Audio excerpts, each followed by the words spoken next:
Conexão Poder, eu entrevisto Nilson Leitão, vice-presidente do Instituto Pensar Agro, consultor da Confederação Nacional de Agricultura, mas também foi vereador, prefeito, deputado estadual, deputado federal. Seja bem-vindo aqui mais uma vez ao Conexão Poder, Nilson. Eu que agradeço esse privilégio e essa oportunidade. Prazer estar aqui com você. E a gente vai falar um pouquinho, claro, sobre Sinop, sobre política, sobre agricultura, produtores rurais, cenário nacional, cenário estadual e, claro, ao final da entrevista eu vou perguntar o que você também gostaria de saber. Ele está de volta à política para representar nosso estado.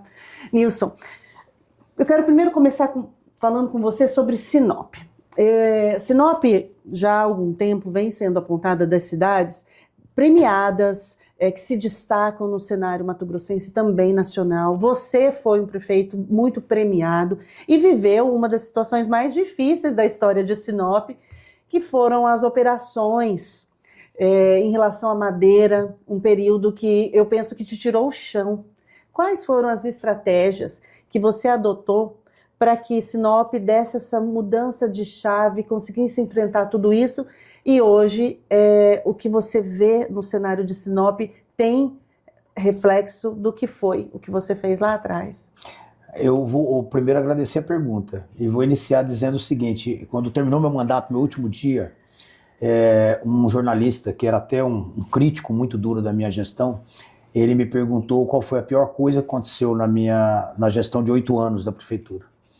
E eu disse a ele que foi a pior coisa que aconteceu foi nos últimos anos a experiência que eu adquiri, porque o começo do meu mandato foi de muita pureza, ingenuidade, e isso colaborou para poder ajudar a transformar a cidade, porque eu não fiquei fazendo conta de uma região a 500 quilômetros da capital que não tinha um banco de sangue, que não tinha um aparelho de raio-x, que todo mundo tinha que sair de lá para ser tratado fora de Sinop, mesmo sendo o maior polo madeireiro da América Latina. Muita indústria, muita gente e tal, mas a saúde tinha que ser tratada fora. A pessoa quebrava um braço, tinha que ir na cidade vizinha para fazer raio-x. Então, aquilo eu abri o primeiro pronto-socorro, levei o banco de sangue, em 4 meses entrei na Justiça Federal para levar hemodiálise, foi a primeira cidade do interior até, né? E levamos a hemodiálise, aí saí fazendo vaquinha na rua, pedindo para empresário para construir um leito, e levamos a oncologia. E a crise madeireira, as operações madeireiras, que desempregou mais de 40 mil pessoas na região, não apenas em Sinop, criou um caos social enorme, porque não era apenas a demissão do funcionário, do operário madeireiro. Ele também tinha casa dentro da madeireira da colônia e ele ficou desalojado. Então ele ficou sem casa e sem emprego. Então o caos foi dobrado, triplicado com a família inteira. E na cidade também, né? Todo reflexo economicamente na cidade. Na época a ministra Marina Silva, que agora é de novo ministra, ela criou um caos na nossa região social e ela veio só com a mão do chicote, da penalidade para fechar aquela região que ela chamava que acima do paralelo 13 não poderia desmatar, porque Sinop é a porta da Amazônia de floresta. E ela não entendeu que ali tinha uma vocação enorme para produzir, para gerar emprego, para gerar riqueza para o estado e para o Brasil. Então ela travou aquela região por muito tempo, onde eu não podia levar uma indústria de alimento, como a Sadia, Perdigão, outra, e não podia funcionar aquilo que era a vocação de uma região que estava na floresta, no bioma amazônico, que era o setor de base florestal, com regras, né? Não era desmatamento à vontade, porque lá era muito sofrimento. Então, essa abertura, como que surge a oportunidade? O que foi um sofrimento do desemprego nos deu o quê? Primeiro, a obrigação de levar saúde. E aí eu compreendi com o meu secretário na época, era o Dr. Helder Umburanos, que é um dentista, nem era médico, entendemos o seguinte, junto com toda a equipe, que cada médico especialista que a gente traria para a cidade, esse médico, ele atrairia a média de 4.500 turistas de saúde, pessoas que vão buscar de saúde. E aí abrimos os concursos públicos e focamos exatamente na prestação de serviço. E decidimos o seguinte, se não tem como ter emprego na indústria nesse momento, que o Estado brasileiro está com a mão pesada proibindo, de forma velada. O jeito é trazer a transformação através da educação e da saúde. E aí nós buscamos a Universidade Federal, que já existia um curso fora da sede, né? O curso fora da sede de Cuiabá, os professores saíram daqui para dar aula lá e atuavam numa escola municipal. Nós fomos atrás da Universidade Federal para instalar o campus, ter o concurso público, a gente precisava do quê? Qual que era a minha visão? Eu estava de olho era no salário do professor federal, que o dinheiro ia sair de Brasília e cair dentro de Sinop. Para esse professor gastar no comércio, alugar uma casa, contratar o pintor, comprar um fogão, um carro. Então, fazer esse movimento, tudo era focado nisso. Então, eu convenci o TJ a ampliar de 3 varas para mais varas e sem dinheiro, a gente aumenta o fórum lá. Aumentamos o fórum para aumentar para 6 varas, 7 varas, 8 varas, para levar mais juízo para o advogado que estava lá em Guarantã, Peixoto, Alta Floresta, não viesse mais para acabar, mas parasse em Sinop, porque lá tinha uma vara. Levamos a Justiça Federal, o Ministério Público, levamos a Polícia Federal para se instalar lá, bancamos, a Prefeitura bancou o aluguel durante quase 8 meses, que demorou para sair a portaria, porque precisava nomear o diretor, o superintendente lá da Polícia Federal, o diretor, não me lembro, para poder garantir que esse também viesse para cá, que eu queria que o salário dele também fosse recebido no Banco de Sinop. Enfim, nós criamos uma rede na área de saúde, 7 concursos públicos na saúde e na educação, foram mais de 60 médicos que nós levamos para lá, fez uma revolução com oncologia, com radioterapia, agora a radioterapia que está lá, e instalamos a Faculdade de Medicina e bancamos aí num curso de engenharia da Unemat, com dinheiro da prefeitura, porque a Unemat queria levar o curso, mas não tinha dinheiro para bancar.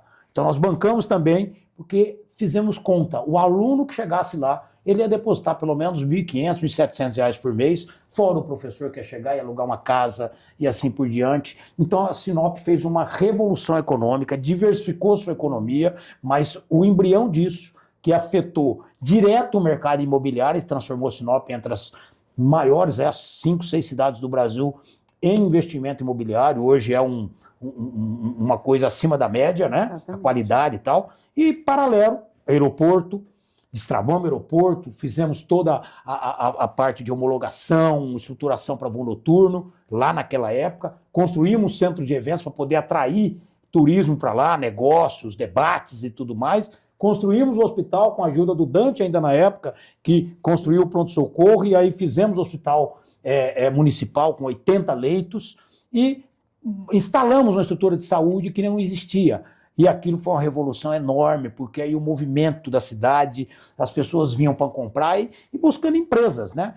Grandes atacados, lojas para poder atender a região, para que virasse um polo de serviço e de atendimento. E no final ainda tive o privilégio de levar a Embrapa, que acabou se instalando depois do meu mandato, 2 meses depois, mas nós levamos ainda no ano de 2008 a Embrapa. E acabou fechando tudo isso.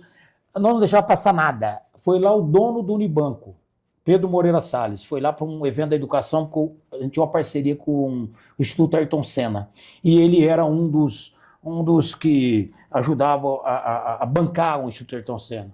E ele tinha um programa que ele premiava os municípios do Instituto Ayrton Senna, e quem tinha que ir lá levar o prêmio era quem financiava. Sim, né? Só que não podia aparecer. E eu soube por um terceiro que desceu um jato lá em Sinop, particular, e falaram que era o dono do Unibanco, mas eu nem sabia que era. Quando eu encontrei ele na escola, ele já era cadeirante, e eu convenci, eu falei, não, você vai conhecer uma madeireira, não vai que você vai na prefeitura, aquela coisa de prefeito do interior, que eu quero mostrar o que eu já fiz, olha aqui, eu fiz um vídeo lá para ele, mostrei, falei, a única coisa, você é dono de banco, né?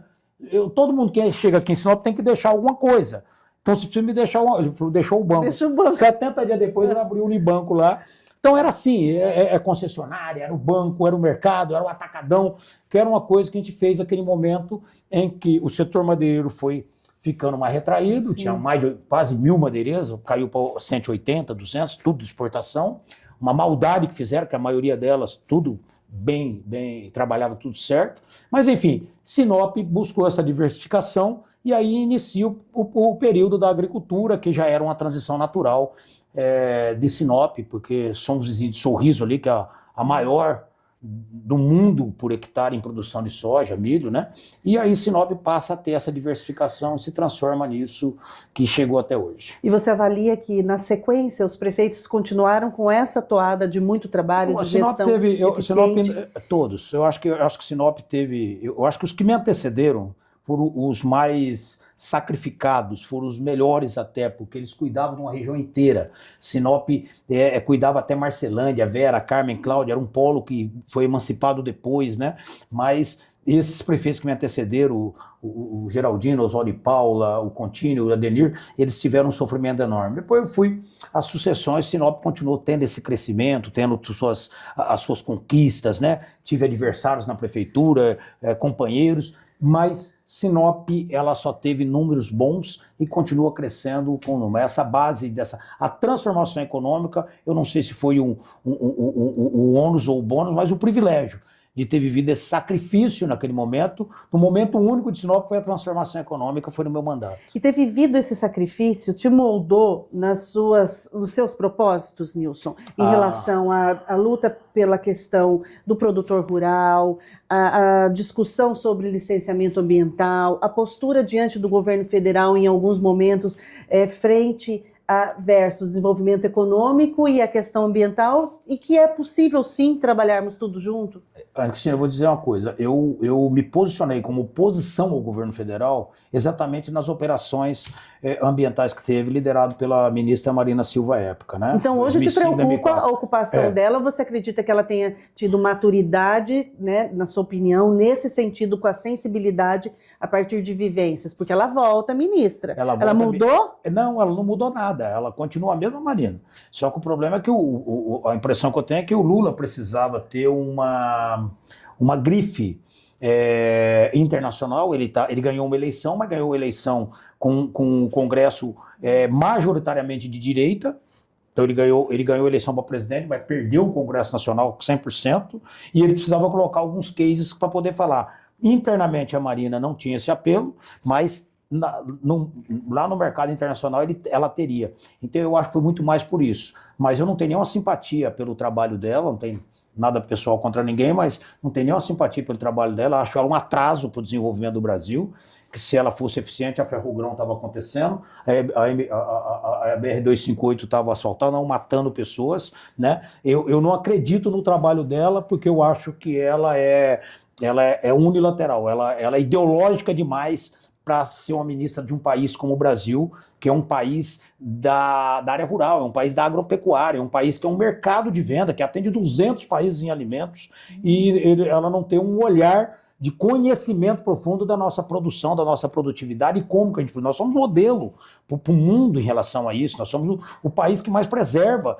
e mais produz. Então, essa cabeça dela, que é uma cabeça extremamente com ideia fixa, de que não pode desenvolver regiões como esses 9 estados do Brasil, os 9 estados da Amazônia Legal. E a Amazônia Legal não é um programa ambiental, é um programa econômico.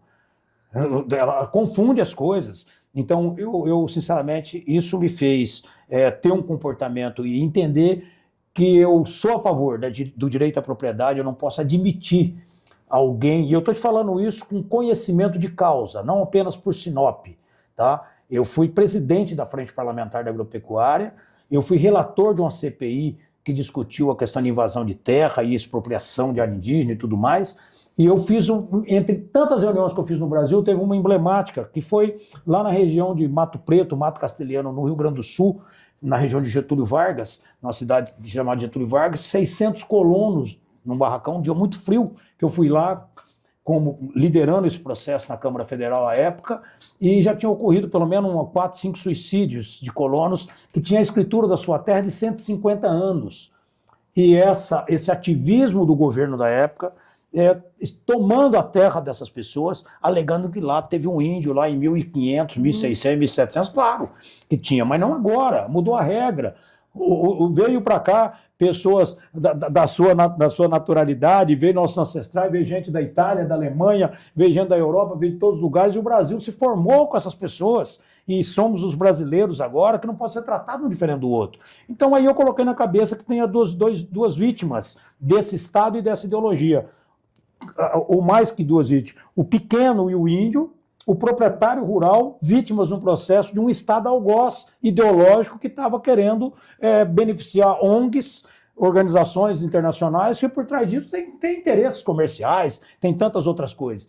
Então eu entendi, quando eu chego na Câmara Federal na situação de deputado, eu já chego com sangue no olho contra isso. Eu vi meu povo morrendo, eu vi meu povo sendo desempregado, eu vi pessoas passando necessidade, eu vi pessoas em depressão, eu vi pessoas morrendo por conta disso, por uma atitude do Estado, uma atitude desonesta intelectualmente, totalmente desonesta. Porque não foram lá no começo para fazer ponte, quem fez foram essas pessoas. Não foram lá para construir cadeias, quem fez foi a sociedade. O Estado chegou depois, chegaram lá sem energia, sem telefone, sem estrada, com sacrifício por uma convocação do próprio Estado brasileiro, dizendo vamos ocupar a Amazônia para não entregar a Amazônia, porque outros países queriam tomar aquela região. Então, eu fui para lá com 13 anos de idade, Ana Cristina. Eu saí daqui de Cuiabá num caminhão, saí lá do Mato Grosso do Sul. 5 dias dentro de um caminhão com a minha mãe, com a minha irmã mais nova, para chegar em Sinop, porque demorava tudo isso, porque o Nonobeck tinha que arrastar os caminhões, só arrastava depois das 6 da tarde. Então, quando eu chego na Câmara, eu tinha tudo isso na minha cabeça, da beleza que era aquela região, que a gente não via sacrifício em trabalhar, mas eu vi também a maldade e o despreparo do Estado, se não fosse maldade, é despreparo, é desconhecimento ou desonestidade, em prejudicar tanta gente que era sofrida, que era gente carente, gente que precisava do Estado. E esse mesmo Estado foi lá e achacou, machucou, atacou. Então, tudo isso é que eu chego na Câmara e já viro um líder com 1 ano e pouco da oposição para defender justamente um Mato Grosso. Eu não sou proprietário rural, agora tenho uma pequena propriedade lá de 100 hectares, agora, 7 anos para cá. Eu não sou produtor rural, não sou madeireiro, mas eu conheço minha região. Isso aconteceu quando eu era prefeito. E aí eu começo a desengavetar projetos indígenas, de direito à propriedade e tudo isso para entender por que essa guerra. Aí eu fui entender que os nossos indígenas são, a maioria, massa de manobra. Eu fiz toda uma caminhada para entender tudo isso. Eu fui o primeiro parlamentar a instalar uma comissão para discutir demarcação de área indígena no Brasil. No Congresso nunca teve uma comissão, teve ofício, debate. Depois, em seguida, desengavetamos uma PEC para mudar o rito da demarcação, porque começa a demarcação sem avisar o proprietário rural, ele só fica sabendo depois que já está lá na frente. Aí, instalamos uma CPI para investigar o INCRA e a FUNAI, porque a gente sabia que tinha um esquema pesado de corrupção em cima dos assentamentos e em cima também da expropriação, gente ganhando dinheiro com isso, e muito dinheiro. Entrou mais de $1 bilhão entre 2009 e 2015 de dinheiro internacional para incentivar a invasão no Brasil. Né? Pagando para quem está assentado nessa cerca, você passa na estrada, vê aquele monte de assentamento, a maioria recebe dinheiro para ficar ali assentado. Então eu percebi a indústria que era aquilo lá e tive a coragem de denunciar mais de 100 pessoas na CPI que eu fui relator. Então eu comprei essa briga, virei líder da oposição, depois virei presidente da Frente Parlamentar da Agropecuária, virei uma voz da agropecuária brasileira nesse sentido. E não porque eu queria me beneficiar com atividade, não porque eu vivi isso na pele. Eu acreditei no que eu fiz e enfrentei um governo que não, porque ele era contra o direito à propriedade. Quando você diz contra o direito da propriedade, nós temos no Brasil processos de assentamento, programa de assentamento e também temos o MST. Em que medida eles vão se diferenciando e o que para você é o mais justo dentro do Brasil? Não, é tudo diferente. O MST é um movimento que não tem interesse em ter terra. Na minha CPI, eu convoquei o pessoal da MST, já com os dados do TCU que tinha requerido 200 propriedades abandonadas em assentamentos de volta, 200 mil. E eu perguntei ao MST, mas para acabar com essa guerra então, quantas áreas vocês precisam, terrenos vocês precisam para resolver o problema do sem terra dentro desse cadastro de vocês? 120 mil. Falei, então está resolvido. O TCU está aqui, vai dar 200 mil para você, vai sobrar 80 ainda de reserva, se precisar. Falei, vocês não querem terra, porque 30% vai para dentro daquela área, são pessoas que têm a ver com a terra. 30% é ligado ao sindicato de trabalhador da cidade, a família, não sei o quê, para garantir, vira pesqueiro, porque é obrigado a ter rio, vira lote de grandes produtores que estão em volta, que eles vão comprando de volta, e os outros 30% é de quadrilha, que vai lá para tirar madeira, minério, fica 6 meses e vai embora e abandona aquela área. Está provado na CPI. Então é mentira. O MST é um engodo. Falar que ele pode ter algum trabalho social, mas em relação à terra, a querer ter terra para o seu filiado, para o seu associado do MST, é mentira.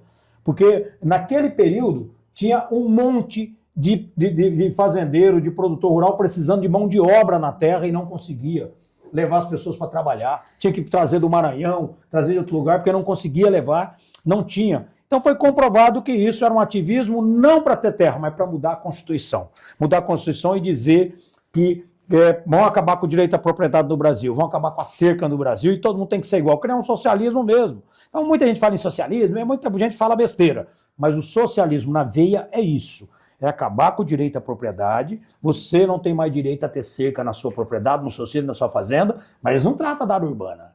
Onde eles moram em apartamentos no Rio de Janeiro, São Paulo, onde for, eles não querem que seja igual, eles não querem acolher o sem-teto na casa deles. Eles não querem dividir o quarto do casarão, da casa de praia, mas querem que a propriedade rural, quer tratar diferente os iguais. Então, é uma ação que eu trabalhei muito tempo, ainda depois, para confirmar, principalmente na área indígena, fiz uma audiência pública, teve quase 300 líderes indígenas e 99, dos 300, um só, que disse que não queria, para discutir a liberdade econômica do índio. Para ele ganhar o seu próprio dinheiro. Por que ele tem a propriedade aqui, o proprietário tem aqui do lado, o proprietário está ali com a máquina dele colhendo tudo e ele tem que colher na mão porque a máquina desse cara não pode lá ajudar ele. Não só pode, como pode ser parceiro, na minha opinião, ganhar dinheiro, comprar seu próprio carro, porque só quem vai ter a caminhoneta zero é o cacique, que tem. Só quem pode ir para Londres, para a Europa, para a Suécia, é o cacique. E vai, enquanto a tribo está passando fome. Então essa conversa de minoria, de maioria, é uma conversa simples. Os brasileiros são iguais, todos têm que ter oportunidade e livre-arbítrio. Você não pode tratar o ribeirinho como se fosse uma peça de artesanato, você não pode tratar o índio como se fosse um quadro na parede para tirar fotografia e mandar para a Europa, você tem que dar o direito para ele escolher. Ele pensa, ele sonha, ele chora, ele come e ele faz tudo o que é fisiológico, a gente faz também. Então ele tem o direito, ele é um ser humano. Ele não é algo irracional. Ele tem o direito dele escolher. E já tem muitos que escolheram.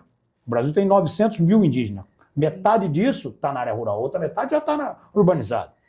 E Nilson, a partir de tanto trabalho, CPI, de constatações, mudou alguma coisa a partir de tudo isso? Hoje, mudou quando muito. você olha esse cenário, qual foi o resultado de tudo isso? Mudou muito, reduziu muito as invasões, acabou praticamente. Aquele abril vermelho, que era uma coisa desesperadora, começou a mostrar para eles que aquilo era uma covardia, porque eles invadiram laboratórios de celulose, laboratórios da Embrapa, sede do... É igual o cara morar sozinho e querer fugir de casa. Eles querendo quebrar tudo que é do patrimônio. É um absurdo. Então diminuiu praticamente muito as invasões. As demarcações de área continua ainda um ativismo enorme, porque infelizmente na FUNAI nós temos uma presidente que é ativista, que é ligada a ONGs, não está defendendo o ser humano indígena.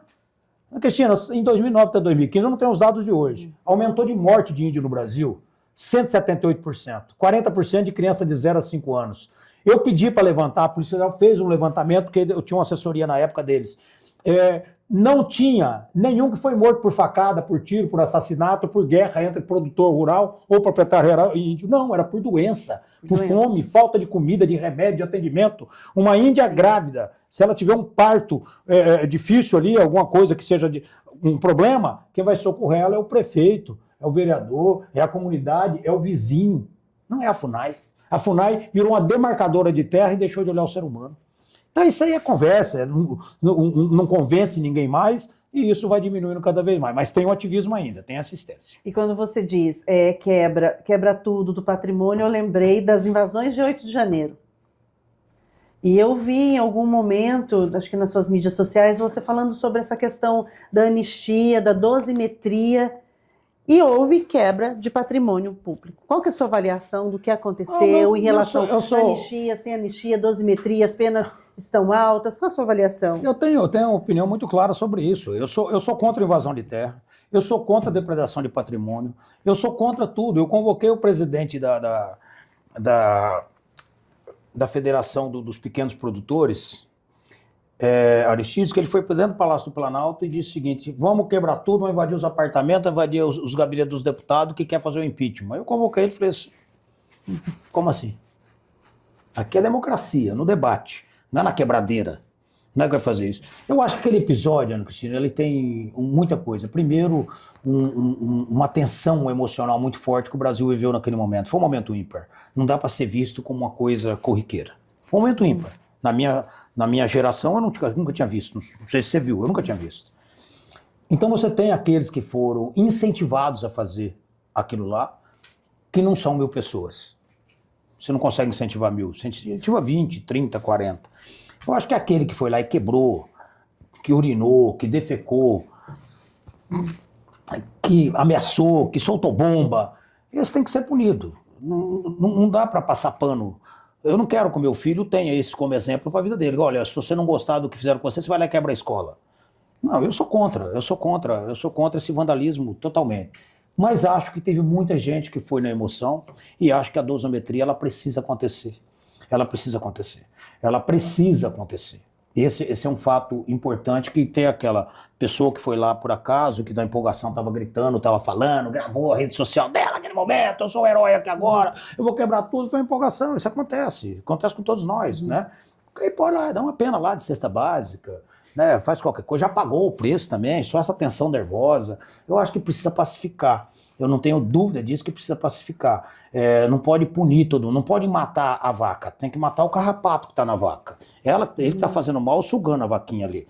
Agora não adianta acabar com tudo isso, né? Tem muitos brasileiros que sonharam, fizeram coisa errada, cometeram erro, como todos nós cometemos, mas eu acho que tem que ter dosometria, tem que separar o joio do trigo aí, separar aqueles que são de fato os metidos. Teve um lá em Sinop que saiu atirando, pegou uma arma e atirou em prédios lá na rodovia, na BR-163. Não, pô, vamos parar de brincadeira.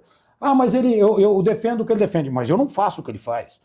Uma coisa é você defender, eu não me dá o direito de bater na cara de ninguém, de atirar em nada, de quebrar um patrimônio público. Aquele patrimônio não é do PT e não é do Bolsonaro, não é do PSDB, não é de ninguém. Aquele patrimônio tem uma história, né? Aquele relógio tem uma história, né? Que meu filho, meu neto, precisa conhecer, entender a história, né? A Europa faz muito isso, por isso que ela é viva. A Europa vive muito mais da história guardada do que da produção atual, né? Tanto turismo tem lá. Então resumidamente, eu acho que precisa ter, eu acho que precisa rever algumas coisas da forma que aconteceu, e tem que distensionar e virar essa página, sabe? Virar essa página, e o Brasil precisa ser tocado para frente. O Brasil tem muita gente ficando para trás, tem muita gente morrendo ainda em hospital, morrendo nas estradas por falta.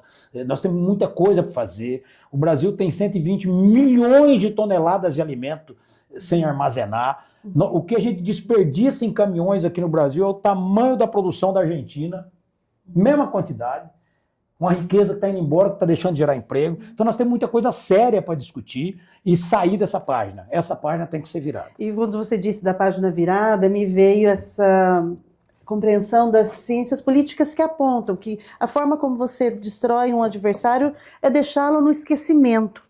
E nós vimos nos últimos anos que os que não estavam no poder não foram colocados no esquecimento. Então, o Lula, quando passou por todo aquele processo, o seu adversário o citava o tempo todo. Hoje, a gente já está indo para a próxima eleição de presidente no próximo ano, e a gente continua falando do presidente derrotado e o presidente eleito. Então, eles vão se retroalimentando. Não, mas a culpa é da política. A culpa é da política. Nós temos... O que está acontecendo no Brasil? Tem muita gente que acredita no Bolsonaro. E tem muita gente que usa o Bolsonaro. Tem muita gente que acredita no Lula. E tem muita gente que usa o Lula e nem acredita. Então, a política, ela precisa ter uma reforma partidária primeiro, para ela poder ter regra. Eu vou até aqui ousar dizer que precisa, na minha opinião, tá? E se eu voltar para a política e ser candidato, eu vou lutar por essa bandeira. Na minha opinião, tem que acabar com dinheiro público nos partidos. O fundo partidário público, para mim, é uma excrescência hoje. E teve até aumento agora. Não, para viver um momento lá atrás, mas tem que acabar com isso, porque ele irriga um monte de coisa errada, né? Tem partido que vai receber R$1 bilhão para poder eleger seus candidatos, né? Os outros, às vezes, tem gente muito boa em outros partidos, mas vai receber 100 mil, 200... Não, eu acho que isso já venceu. É momento, tem que mudar. Eu acho que uma das coisas é essa. Mas a grande realidade é que a gente percebe que as candidaturas a governo, até a deputados, senadores, estão muito mais preocupados em discutir Lula e Bolsonaro do que discutir os problemas do Estado.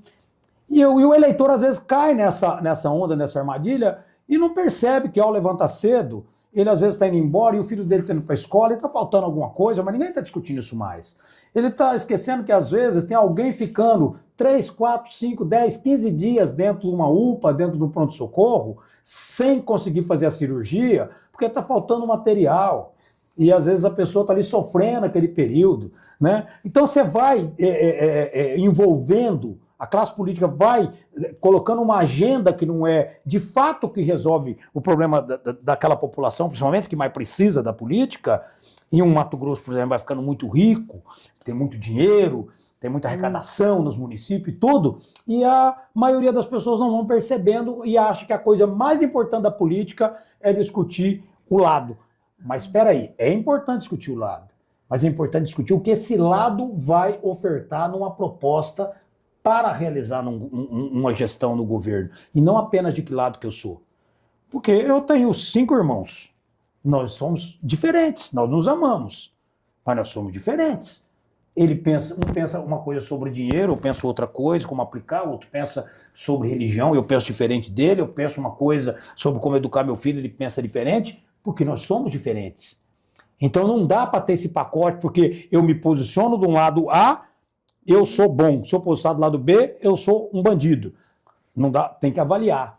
Tem que avaliar. A política, eu sempre falo isso para os empresários, onde eu tenho a oportunidade de fazer uma palestra sobre temas do agro, outros temas, eu falo, é muito importante o eleitor continuar concentrado nas eleições majoritárias de governador, presidente, prefeito, mas é mais importante ele se concentrar na eleição do legislativo. Só quem pode mudar um país é o legislativo. É lá que faz a lei, que aprova. Lula vetou o licenciamento ambiental em 63 itens. E afeta Mato Grosso diretamente, afeta a Ferrogrão, afeta a 258, afeta um monte de coisa. Afeta negativamente? O mineral afeta negativamente. Vai derrubar os vetos. Quem vai derrubar? O Congresso. O Congresso precisa derrubar. Porque senão nós vamos continuar igual nós estamos, parado, com as obras importantes que tem e ainda tendo a logística mais cara do mundo e transformando o alimento ainda caro. Então a gente precisa de um Congresso corajoso e de qualidade. Independente, autônomo, harmônico, mas independente, autônomo. Como você avalia o Congresso hoje? É duro, né? Porque o Ulisses Guimarães, quando fez a Constituição, teve uma crítica da população brasileira que o Congresso era muito ruim. Ele falou, não se preocupe, vai piorar muito. Espera os próximos que vem aí. Então, na verdade, eu acho que esse Congresso, ele teve hipoteticamente, uma eleição majoritária de deputados ligada à direita, mas, na prática, não utilizou disso para tratar de desenvolvimento do Brasil. Então, às vezes, eu trabalho com isso lá nessa faixa de Gaza, que eu fico lá entre o agro e a política, né? Porque eu estou na iniciativa privada. Sim. Então, o que a gente percebe? A gente percebe que o Brasil está sem agenda de desenvolvimento. O governo eu escrevi um artigo sobre isso, a CNA publicou, onde eu falo isso. Cadê a agenda? O Brasil precisa de agenda de desenvolvimento. Deu essa crise do tarifaço, nós descobrimos que o Brasil não tem relação com Washington, que é um local importante, não tem relação assim. O parlamento não tem relação com o parlamento americano, a embaixada não tem relacionamento com a embaixada americana, o governo não tem relacionamento com o governo americano. E eu não estou nem falando como soberania, mas precisa ter com a China, precisa ter porque nós somos um supermercado, a gente vende, e não pode ter conflito comercial. Tudo que a gente não precisa ter conflito comercial. Nós somos aquele outro supermercado que se entrar o evangélico vai ser bem tratado, se for o católico vai ser bem tratado, se for o cara da Umbanda vai ser bem tratado, se for alguém que é o ateu vai ser bem tratado, porque nós queremos vender o arroz. Nós queremos vender a soja. E o Brasil tem que ter esse relacionamento internacional, e o Congresso é muito importante para isso. Então precisa ter parlamentares que legislam, que dialogue, que parlamente. Parlamento parlar, é falar, e não apenas brigar, gritar, atirar e xingar todo mundo. Não, o parlamento é um ambiente em que você precisa colocar a sua posição dura, firme, mas sem perder a relação. Você não pode quebrar ponte. Você não pode. O nós contra eles, na política, é um dos maiores prejuízos para a sociedade, para a população e principalmente os que mais precisam. Esse diálogo entre Trump e Lula, que vem sendo apresentado, noticiado, você acha que ele caminha para um resultado bom para as duas partes? Como que você avalia? Para as duas partes Porque a gente começou no tarifaço, não, o Lula não falava com o Trump e vice-versa. quem... Agora já estão dizendo que até pintou uma química. Não, mas não é que pintou clima, não. Os Estados Unidos ele é pragmático. Os Estados Unidos não tem direita e esquerda nos Estados Unidos. Os dois partidos são capitalistas. Democratas republicanos. Os dois são capitalistas. Os dois criaram a família americana com o objetivo de ganhar dinheiro. E o Brasil também é capitalista, mas fica criando essa ondinha disso, daquilo, onde envolve o mercado. Pode brigar pela política, mas não prejudica o emprego, não prejudica o mercado, não prejudica aquilo que gera a renda para um país. E é isso que fica acontecendo. Os Estados Unidos vão resolver o problema tarifácio, não é pelo governo, é pelo mercado. 16% da produção de café brasileiro vai para os Estados Unidos. 16%. Mas esse café é produzido lá. De cada 10 copos de suco de laranja nos Estados Unidos, 9 é de laranja brasileira. A laranja sai daqui, congelada, desce, vai no próprio porto, ele sai de um correão e já cai dentro da indústria da laranja do americano. Dentro dessa indústria tem emprego. Você tem gente trabalhando americano. Ou alguém que está lá, né, mas está lá nos Estados Unidos. Então essa briga é de mercado. A política não pode atrapalhar. A política não pode irritar, não pode confrontar, conflitar, porque nós precisamos vender. Porque se o frigorífico aqui de Cuiabá, de Sinop, de Cáceres, de Barra do Garça não vender, vai gerar desemprego e bolsão de pobreza aqui. É simples. Se o cara não vender a laranja, o cara que vai colher a laranja do interior de São Paulo vai passar fome. Do café em Minas Gerais ou no Espírito Santo, é assim que funciona, é mercado. Então a política ela não pode ser atrapalhador. É esse que é o problema. O Trump então, não tem lado. O Trump pensa na economia. O mercado ele não tem partido. O mercado ele gera emprego, gera renda e a única fonte de renda do Estado brasileiro é o tributo. Alguém tem que trabalhar para dar dinheiro para o Estado fazer a gestão. Então essa confusão que se faz com o que aconteceu com o tarifaço, e é claro que o Trump colocou o benefício para o Bolsonaro, olha, tem que tirar isso lá, eu não concordo com isso, não concordo com aquilo, é do jogo político. Tem que ter maturidade, não para devolver a briga, porque você sabe aquela história que você encontra o campeão de jiu-jitsu na festa e você quer brigar com ele? Eu vou lá, eu que não sei lutar jiu-jitsu sem nada, vou lá dar um murro no cara. Eu vou apanhar, vou levar uma surra. Então brigar com os Estados Unidos não é inteligente. Não é inteligente. Agora, precisa ter altivez, precisa ter posicionamento, não afronta. Precisa ter posicionamento. Olha, nós temos aqui soberania, temos autonomia, calma aí. Mas eu acho que isso é uma briga de todos. A favor do país tem que se juntar todo mundo. Aí não é mais lado partidário, não é eleição. Porque você está mexendo no emprego, na renda, no bolso.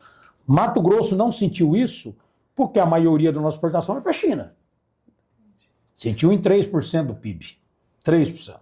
Se fosse 30%, pode ter certeza que tinha muita gente gritando aqui pedindo socorro. Mas esse 3% gritou e quase ninguém ouviu. O Estado está dando um jeito de socorrer e assim por diante. Mas brigar nem com os Estados Unidos, nem com a China, nem com a África, nem com ninguém. Nós temos que vender para eles. Quanto mais vende, é mais produção aqui. Quanto mais produção, mais emprego, mais renda, mais riqueza. Nosso produtor rural, ele é valorizado? Olha, eu dei uma entrevista esses dias para um canal de leilão, muito legal até, do Ricardo Nicolau, e ele falou uma coisa interessante, eu falando que eu quero até apresentar uma valorização para o produtor, de transformar ele em patrimônio da humanidade. Quem produz alimento é patrimônio da humanidade. Valorizar esse produtor que trabalha certo, que tem aqui sol a sol, desde a época do nosso tataravô. Participei de um evento da pecuária que tem fazenda aqui em Cáceres, de 1.700, 1.800, com a mesma família, né? Então tem muita história bonita, que o Brasil nasce na área rural, o Brasil é rural, né? E alimenta a cidade e tudo mais. Nos Estados Unidos, o Super Bowl, um ano sim, um ano não sei se é todo ano, mas sempre, o homenageado é um farmer, é um fazendeiro. Um fazendeiro. Ele que é homenageado no Super Bowl, o maior evento esportivo dos Estados Unidos, onde o mundo para ver o Super Bowl, né? Muito brasileiro vai lá para assistir. Eu nunca fui, mas é uma coisa bacana, porque lá ele é tratado como um herói, um cidadão importante. No Brasil, não. O Brasil, esse ativismo que teve nos temas ambientais, trabalhistas e fundiários, fizeram de tudo para pegar e rasgar a imagem desse cidadão que faz muito pelo Brasil, viu, Ana Cristina? Muito. O Brasil é o único país do mundo em que um proprietário rural aqui de Mato Grosso ou dos 9 estados da Amazônia Legal é obrigado a manter 80% da sua propriedade intocável, ele não pode produzir nela. Ele tem que deixar lá tudo de pé. Se pegar fogo, ele que paga a conta e é multado ainda. O Estado não paga por isso. Aí fala, tem que preservar a Amazônia. Paga para o cara que é dono da propriedade. Quem mais desmatou a Amazônia foi o INCRA. Mais desmatou de forma desorganizada. O maior desmatamento da Amazônia é o INCRA que fez, não foi o privado. Porque a grande maioria, se você fizer uma conta, ele preserva a floresta, o proprietário rural. Ele preserva o córrego, você pode rodar o interior do Brasil e do Mato Grosso. Muito difícil, é uma raridade. Eu não conheço um rio, um córrego contaminado com problema de assoreamento, alguma coisa por conta da produção. E quando a gente olha para a cidade... Agora o rio Cuiabá ali, ó, destruído. Com lixo, com tudo, esgoto, né? Então a diferença é que esse cara, por obrigação da lei, mas porque é a casa dele. Você vai na casa de algumas pessoas, o quintal é uma bagunça, é um lixo. Mas é uma questão de comportamento daquele proprietário. Mas a maioria é limpinha, arrumadinha, que ele dorme lá, a casa dele tem que estar limpa, asseada. Assim é, a vida do cara é naquela propriedade. Então eu vou dizer para você que o produtor rural brasileiro, e eu posso falar isso porque eu estou há muitos anos conhecendo cada vez mais, ele na sua... O produtor verdadeiro, ele é um modelo de produção, de produtividade, ele sabe produzir alimento ecologicamente correto e por isso que é economicamente viável. Aqui em Mato Grosso, qual a maior dificuldade do produtor rural? A gente sabe que a logística nós temos tido avanços nos últimos anos. O armazenamento seria? Eu entrevistei, entrevistei alguns produtores, associações, cooperativas. O armazenamento está aparecendo muito presente. Hoje é o que eu te falei, 124 milhões de toneladas descobertas. O Brasil não tem armazenamento. É um sofrimento essa logística estática, né, que se precisa fazer, ela é cara para fazer. A operação dela é cara. O cara, ele já colhe a soja em cima do caminhão de alguém que ele nem sabe quem que é. Então ele vende ali a 100 reais, soja no caso, a saca, mas vai chegar na China a 450. Alguém nesse meio aqui vai ganhar muito dinheiro e não foi o cara que teve que passar sol a sol ali, cultivando, arrumando, adubando, sem seguro rural. Então o problema é seguro rural, armazenamento, a logística, mas a burocracia ambiental mata o produtor. É o CAR que criaram, que seria uma grande sacada. Você vai lá fora do Brasil e fala assim, olha, o Brasil tem as leis mais rígidas ambientais. Nós temos o CAR. Aí o europeu, o americano, o asiático fala, mas está funcionando? Mais ou menos. Aí já foi. Acabou o diálogo, porque não está funcionando. Não está funcionando porque não consegue fazer o cadastro ambiental rural, é uma coisa do Estado. Então, o grande problema do Estado brasileiro, tá? Não estou falando Estado geral, Mato Grosso, Pará, todos. Sim. É um problema seríssimo dessa ineficiência. No licenciamento ambiental está discutido como é que fala? O licenciamento você pode fazer diretamente aqui no seu celular. Autodeclaração. Autodeclaração. E o Lula vetou. Eu sou totalmente favorável. Totalmente favorável. Você, como proprietário rural, você vai fazer o cadastro da tua propriedade, onde tem a nascente, o córrego, o tamanho da área que você vai produzir, a cultura que você vai produzir, e todos os detalhes. Seu CPF, CNPJ, sei lá o que for, e vai encaminhar para ser autorizado. Na minha opinião, se em 72 horas não tiver autorizado pelo Estado, para você produzir, autorizado está. O Estado é que tem que correr atrás. Eu não posso ficar 8 anos esperando uma licença, 10 anos esperando uma licença, um funcionamento de sistema que toda hora cai por falta de tecnologia, isso, aquilo. Então é muito prejudicial. Então os gargalos da produção no Brasil, em Mato Grosso, ainda continua sendo a logística, está melhorando, mas ainda falta, não tem hidrovia, ferrovia ainda só está na conversa, ainda não saiu, né? E precisa ter. O Paraguai não tem uma saída para o oceano e é o terceiro país em navegação do mundo. Só tem rio lá, só tem água interna, não tem oceano, não tem mar, não tem praia, não tem nada de água salgada. O Brasil, tudo quanto é saída para tudo quanto é lado, vai aqui para o Pará, vai para Santos, vai para Paranaguá, vai para o Maranhão, você tem saída para o oceano. E a burocracia atrasa tudo isso. Burocracia não, ideologia, desonestidade intelectual, covardia, para não deixar acontecer hidrovias e ferrovias no Brasil. Você tira milhares de caminhões da estrada.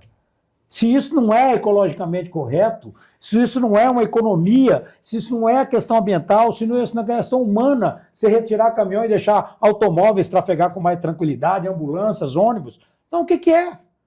Então é um equívoco o modelo que trata isso apenas por ideologia. Política. Nilson Leitão está de volta? Porque você tem uma carreira, né? Vereador, começou assim, interessante estudando sobre você, a gente percebe esse caminhar com muita cautela e com muita... sendo necessário perpassar por todos os ambientes. É que eu estive em gestão municipal e hoje compreendo a importância de um vereador por ter sido secretária em um município.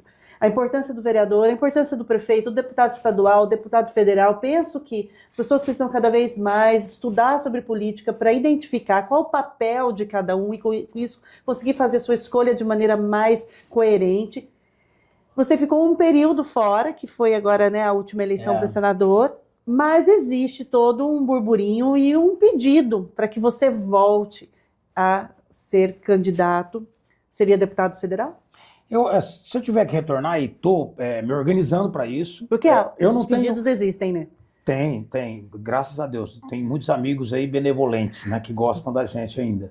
Eu ainda sou o deputado com a maior quantidade de votos de Mato Grosso desde 2014, perdi a eleição para Senado, em 22 eu não fui candidato, escolhi ficar nesse mundo que eu fui convidado para fazer essa consultoria do agro, na CNA, presidente do Instituto Pensar Agro, que banca a Frente Parlamentar da Agropecuária, por 2 mandatos, eu fui eleito e reeleito, é um instituto totalmente privado, então eu estou fora da vida pública, do dinheiro público, de tudo público, desde 2019.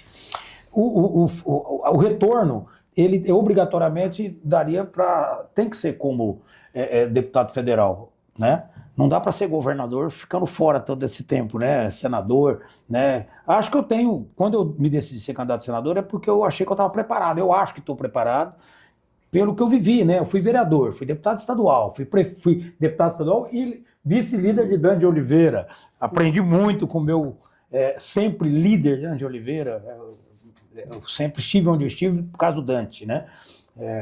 E depois prefeito por 2 mandatos numa cidade que teve todo tipo de enfrentamento, de teste que um político pode ter. Passei o auge, fui o prefeito talvez mais premiado do Mato Grosso na época, na lei de responsabilidade fiscal e tudo, mas também tive problema, eu fui preso, né, numa operação que me levou preso, me deixou 4 dias, me soltou e não me denunciou nada. E hoje eu ganhei uma indenização do Estado, mas fui preso. E isso no inconsciente do eleitor, fala, pô, esse cara aí... Aí quando eu fui para federal a primeira vez, não fui porque eu queria ser, eu estava desanimado, totalmente angustiado com a política, pelo que eu vivi. Eu nunca tinha sido multado, e fui preso e solto, né? E aquilo foi um escândalo enorme, eu tinha 90% de aprovação. E eu decidi ser candidato a deputado federal em 2010, porque meus filhos já estavam indo para a escola com 5 anos, 6 anos. Eu falei, não, eu vou enfrentar a minha cidade, eu não quero nem ganhar a eleição, mas eu vou para a rua, vou ser candidato, para olhar nos olhos da pessoa e dizer o que aconteceu. Né? Não devo isso, eu não tenho culpa nesse cartório aí, né? E aí acabou que eu ganhei aquela eleição e no dia da diplomação descongelaram os votos do Pedro Henrique e eu fiquei fora, num erro do TRE, por 6 votos e deixaram os sagos, e era o contrário. Fiquei 5 meses brigando pelo meu mandato, sozinho, era o governo do PT, a oposição. Os Sagos eram do PT, um amigo, né? Fui prefeito de Juína também, eu de Sinop. Mas acabei revertendo a situação, virei deputado, em 6 meses virei presidente de comissão, aí com essa história toda que eu já contei. Fui reeleito deputado mais votado do Estado e depois perdi a eleição para senador. Então o retorno tem que ser para deputado federal, se tiver que ser, e é isso que eu vou trabalhar, dentro desse ambiente novo. Conflito, partido, eu nunca mudei de partido. Eu ia te perguntar sobre isso, o PSDB, é viável? O problema é que você precisa montar uma chapa, né? Os grandes partidos não estão conseguindo montar por falta de gente, então você vai precisar fazer um arranjo de organização para ter chapa, se quiser ser candidato, né? Então eu estou conversando, vou ter reuniões durante a semana e tal, e estou acabando de fechar, tive convites bastante interessantes, 3, 4 partidos, e eu já vou decidir isso nos próximos dias em relação partidária, e decidir na relação partidária, ver a viabilidade dentro desses grupos se cabe ali meu nome para poder retornar ao Congresso Nacional. Como você avalia o cenário do Estado? Vai ser uma disputa acirrada ou a gente tem, né, hoje os nomes que aparecem, o Pivetta, por exemplo, se destaca como um nome natural, o vice-governador. Vice-governador. Tudo é natural, né, na política, né? Alguém faz ficar natural. Porque o Hélio está metade do mandato de senador. Pois é. E é do PL, né, que é um partido forte no Estado. No Estado. O Pivetta, candidato da estrutura do governo, o Mauro está bem avaliado. Né?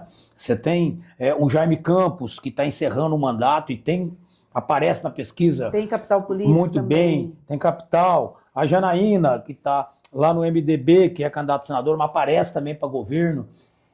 O que eu sinto, assim, eu vou usar aqui de um sincericídio aqui. O que eu sinto é que parece que ainda, e é normal pelo calendário, que eu não vejo um ativismo dos grupos para levantar os candidatos que estão se colocando. Eu não vejo um ativismo do grupo do Hélito fazendo isso. Ao contrário, eu vi agora na imprensa, ao contrário, uma parte do grupo incentivando não apoiar o Hélito, apoiar o Pivetta. E não vejo também um ativismo, até porque está no mandato, está no governo, né? Deve ser natural isso. Mas eu não vejo um ativismo, sabe? Aquela coisa, vamos lá, vamos. Mato Grosso, segundo turno é difícil ter, né? Mas é uma eleição nova. É uma eleição onde está um governo bem avaliado e vai ter racha o governo. Tem um fenômeno em que os 3 senadores que estão no mandato foram eleitos com o Mauro Mendes governo. Então é uma coisa interessante. Os 3 estavam no palanque dele, agora estão separados. E tem a Janaína era do grupo que estava com o Mauro, agora separada. Então, assim, é um cenário que ainda tem que ter um pouquinho de cautela para entender o que vai acontecer. Ainda tem que ter um pouquinho de cautela, né? E tem a esquerda, né, liderado hoje pelo Fávaro, que está construindo também o seu time ali, cogitando o nome da doutora Natasha, né, que é uma amiga. Enfim, eu estou falando aqui como analista, tá? Não como candidato, não, como analista. O cenário, eu acho que esse cenário colocado ainda tem um pouquinho de fumaça na frente, mas é claro, quem está no poder sempre tem uma vantagem e só desequilibra se o PL estiver unido com o candidato. Aí pode desequilibrar porque existe um poder de transferência de voto nunca visto ainda do bolsonarismo. Não pode negar isso e quem negar vai estar se enganando. Né? Tanto não negar que todo mundo quer pegar. O Pivetta quer pegar, o Hélito quer pegar, todo mundo quer pegar essa beira aí. Né? Então, está todo mundo querendo a mesma coisa. Então, na verdade, existe esse quadro aí que vai desenrolar nos próximos 60 dias, 90 dias. Quero te agradecer aqui. Deixar a câmera aberta para você fazer suas considerações, algo que eu não pontuei que você acha importante. Não, eu acho que aqui é só agradecer mesmo a oportunidade, né? E falar de política é muito bom porque é o único instrumento de transformação. Se a política é ruim, porque está nas mãos de gente ruim, mas a culpa não é da política, é das mãos. Se a política é boa, porque está na mão de gente boa. E continua a política sendo esse instrumento, não inventaram outro instrumento de transformação. Essa mesma política que às vezes mata as pessoas, é a mesma política que salva as pessoas. Precisa apenas escolher muito e não ficar debatendo temas que de fato não interessam à população. Não é honesto isso. É desonesto por parte da política. A política, ela precisa ter uma agenda que discuta de fato o objetivo dela, que é as pessoas. O objetivo da política é cuidar de gente. Esse é o principal. A ponte não é de concreto, a ponte é algo que vai passar alguém lá em cima. Alguém. Né? Ou racional ou irracional, mas vai passar alguém. E isso precisa ser levado em consideração. A gente precisa resgatar esse sentimento de que as pessoas precisam ser cuidadas. Não é cuidada para dar dinheiro, para dar o Bolsa Família, para dar isso, não. Ela precisa ser protegida. Né? O pai de família precisa ir para o trabalho e ter a certeza, a convicção que o Estado está cuidando do filho dele, que vai entrar no transporte escolar, vai chegar na escola e ter a tranquilidade que ele está cuidado. Que a mulher dele está bem cuidada ali naquele bairro, que ele pode trafegar pela rua. É o Estado, de fato, ter a política que vai cuidar. É a política cuidadora, não a política só da filantropia, do assistencialismo. Não é disso que eu estou falando, não. Estou falando do cuidado, de entender que política é para cuidar de gente, na esfera do trabalho, do emprego, da renda, do empreendedor, de todo mundo. Ele não precisa de tanto problema. A política precisa evitar os problemas. Quando tem crise política, ataca a crise econômica, ataca o emprego, ataca a vida das pessoas de forma negativa. Se a política tem que ter oposição, situação, não tenha dúvida. Quem perde, ele ganhou para contraditar. Quem ganha, ele ganhou para governar. Essas duas posições não pode abrir mão, não pode ter adesismo. Todo mundo tem que ajudar o governador, todo mundo tem que ajudar o presidente. Não, não. Porque você perdeu, você representa um quinhão que não concorda com algumas coisas que está lá. Então você tem que se manter firme para poder defender essa camada de pessoas. E ter altivez para garantir os bons projetos, mesmo que seja da oposição. Fala-se que a oposição é a consultoria mais barata que mais o político barata, eu fui prefeito. A minha oposição foi dura, foi sórdida, foi até desonesta comigo, mas foi boa. Foi boa, alertou, a equipe que estava trabalhando teve que ficar esperta, tinha denúncia, não, calma, oposição faz bem para a democracia. Ela não pode querer votar contra tudo a troco de eleição, mas ela tem que ser honesta, equilibrada e dura. Uma última pergunta, porque até é um assunto que eu repito muito aqui, mas repito porque eu faço parte da luta pelo enfrentamento da violência contra a mulher, faço parte de coletivos, é uma bandeira de vida mesmo. Feminicídio em Mato Grosso, a gente, como você disse, o legislativo é de uma importância tamanha, porque ali a legislação acontece, ao mesmo tempo a gente tem uma questão de ter um Estado patriarcal, uma cultura machista, e nós temos números preocupantes pelo Observatório Caliandra do Ministério Público, a gente dia a dia pode acompanhar o número de feminicídio, então tínhamos até agora 44 feminicídios. Eu digo até agora porque eu não sei, quando a gente terminar a entrevista, eu vou me deparar a uma morte violenta que tem acontecido com as mulheres em Mato Grosso. Você sempre esteve na vida pública. Existe algo que a gente não está observando, Nilson, que você está incomodado, que fala, nossa, pode mudar essa realidade, porque é inadmissível que um Estado tão próspero economicamente, mulheres sejam mortas por questão de escolher não estar mais em determinados relacionamentos. Eu tenho uma opinião muito clara sobre isso, muito clara. Eu já falei isso em algumas oportunidades e falo, se tem discórdia entre o casal, se tem mentira, se tem traição, qualquer desvio de conduta que traga discórdia, você só tem dois caminhos. Ou o perdão, ou a separação. Você não tem terceiro. Você precisa compreender que numa relação a dois, o mundo mudou. Os nossos bisavós, o homem ia para o trabalho e a mulher ficava em casa.